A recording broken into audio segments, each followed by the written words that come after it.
Hi friends, this is Vijay Kumar and I'm back with PHP stuff. Firstly, I apologize for giving up a long gap because I was in a total mess. Don't worry, I'm really out of it right now. So let's begin with our PHP stuff. In this tutorial, let me tell you this, I'm not at all prepared and everything I'll be talking today will be spontaneous and there'll be a lot of edits, I guess. So let's begin with this. Okay, in this tutorial you're gonna learn about PHP variables and doing some operations over the PHP variables. So I'm going to refer to the book that I mentioned in my first part, Web Development Basics first part.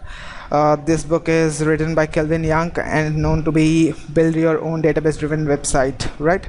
So yes, what is PHP? PHP is a server-sided scripting language. What is server-sided language? It generally means that a client or a user is not able to see the script that is running over the server. Like we are using PHP to generate dynamic web pages that a user is going to interact with, but the user is only having a look at the HTML pages but not the PHP code. The actual PHP code that is generating the dynamic web pages are are running over the web server, and a user do not have direct access to those files. That's what in brief how it works like. So we are gonna start up with variables, and yes, if you are confused with what is all that server-sided client-sided shit, just don't worry, as we'll go ahead you will understand it much better way.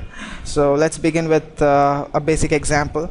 I'll make it easy for you. So all I'm going to do is start up PHP tags, and within it I'm going to declare a variable. A variable in PHP starts with a $sign. You must have to remember this. Every variable in PHP starts with a $sign. That is a must rule. Alright, please keep that in mind. So next time anything that's starting with a $sign, be a variable. Right, so let's begin.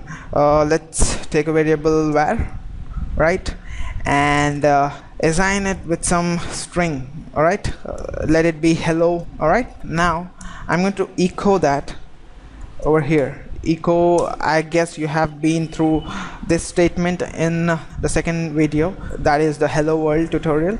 All right, this will be a quick review of that, so it'll be a quick recap. So echo $var, all right, and end it up with semicolon. Save it. I'm going to save it in inside my C drive, wamp www blog. Alright, I'm going to save it as index.php. Index is because every time I open my local host and get into my blog folder, I don't want to type index.php over there. When I type blog, I'm going to access it directly, right? So here we go. We got our statements colored. That means it has detected that it's PHP. So I'm going to start my browser. My system is quite slow because I got my RAM corrupted quite lately. So localhost and navigate to blog. Notice, yeah, you can see it says hello, right? So what exactly is a variable? Variable are containers that hold data. Alright, variable can be of any type. In PHP you don't have to define the type automatically. By the data that you provide over here, it takes its type. Alright, so this is a string, hello is a string, right? So the type of the variable over here var is a string type, whereas in C programming and other programming stuff you have to mention the type of the data type of the particular variable when you're gonna declare it. All right, let's move ahead. We're gonna make a basic HTML page where there'll be a text box where we're gonna type the name and we're gonna submit it, and it's gonna prompt it like hello and with the name. Like there'll be a box where I'm gonna type my name Vijay and I'm gonna hit submit, and it's gonna respond with hi Vijay. Right, so that's what we're gonna make it right now. So firstly we're gonna make a HTML page for that. Right, I'm gonna start up the HTML tags and head in it, title. I'm gonna end title and I'm gonna end the head. Right, now I'm gonna start up with the body, end with the body, and here we're gonna have a form tag with action equals null and method equals get. right? All okay. I'm gonna end the form, and here we're gonna insert a text box. Type text and give it a name as n.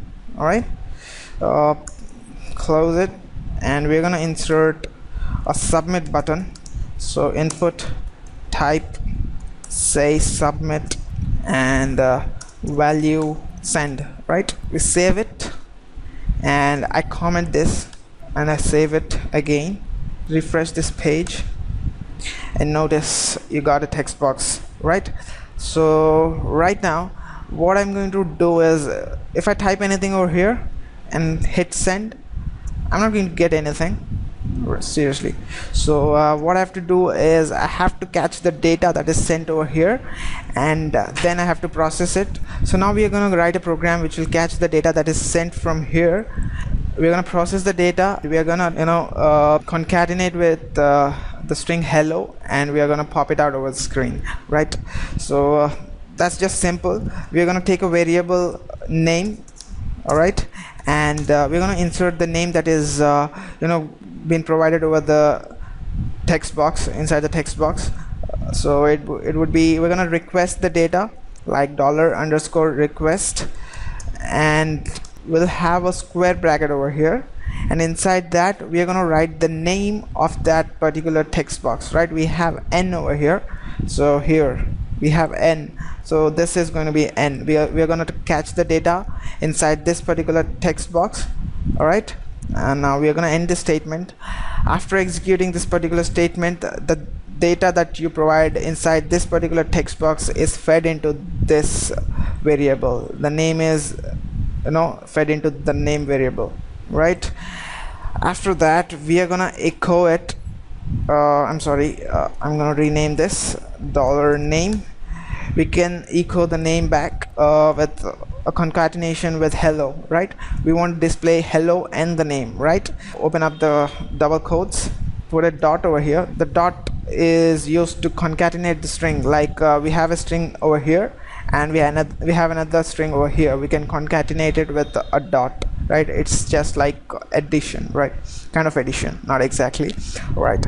So here we're gonna have hello with a space over here, so that we have a hello space and the name, and we're gonna save this and take a look how it looks like, right? I'm sure it's gonna pop up an error because when it would be executing for the first time, there is no request variable, so obviously it's gonna pop up with an error.